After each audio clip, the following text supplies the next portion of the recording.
By continuing this is a very good question, by the way. A lot of communication with them. I think the biggest issue that client service people make is they make decisions they think the client needs without listening very careful to the client. Every client is in control of the subjective nature of what the value is that they bring. Some like schmooze, some like black and white. I think what you're looking for is empathy.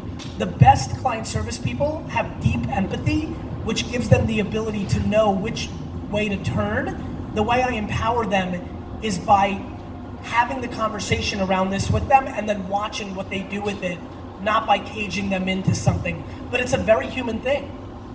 Like, as good as I feel about it, it could change tomorrow because a new client's been put on that business. The nature of client service business is not having control, which is why I've been very good at it, because I'm very comfortable in not having control.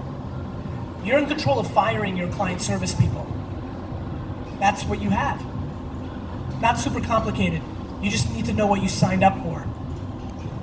Yeah, cool. Yeah. Thanks, Gary. Cheers, bro. One more time, I want to make sure I understand the question.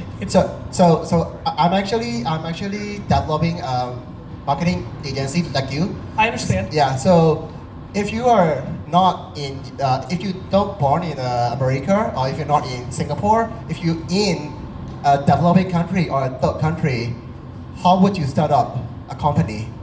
The same way I would do it in America. I would get a client, the first client, take the money and start building from scratch. Are you making the assumption or positioning that there's more dollars in the system in bigger countries? Actually, nobody technically understands what digital marketing is. Nobody understands it in America either. Okay, sounds good. I'm being serious. I actually think it's more interesting in doing business in developing markets because, to your point, nobody understands. What you're alluding to is that means a lot of people are going to say no to you. People say no everywhere. Yes. You know what's good about being in a developing country where a lot of customers are saying no? You're not competing with a lot of people. It's easier to build a digital marketing agency, especially for somebody who's been watching me carefully for 6 months, in a third world or developing country than it is in Singapore or America. Easier. So go show me. Got it. Thank you, Gary. Hi, Gary. My name is Kangshan. So I have this one question. Because I've seen you're on the go 24/7. How do you maximize your time efficiency every day? By hiring 2 full-time assistants who try to make sure I don't do anything that's logistics oriented or doesn't take up my time. And by number 2, not judging myself if I had a bad day that wasn't as valuable as it could have been. And then also on Fridays and Sundays, reviewing the 2 weeks ahead, every single minute I'm spending to make it a little bit better if I have the chance to cancel something and bring something in. How do you actually handle your bad days? Like, what are the ways?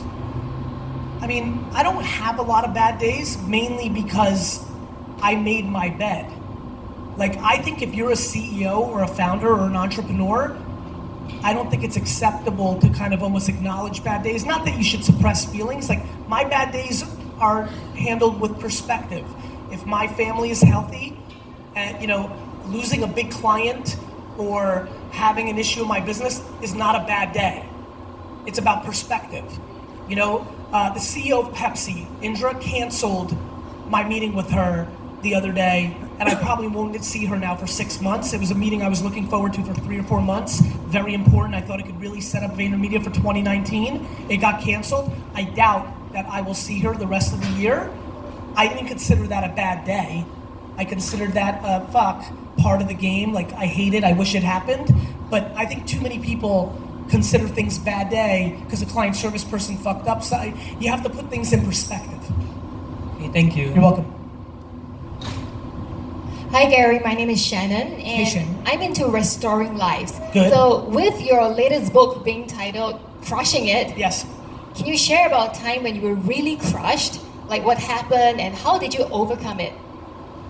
I don't think I really had that time happen yet. I anticipate it could happen, but it's no different than I told the gentleman just now. I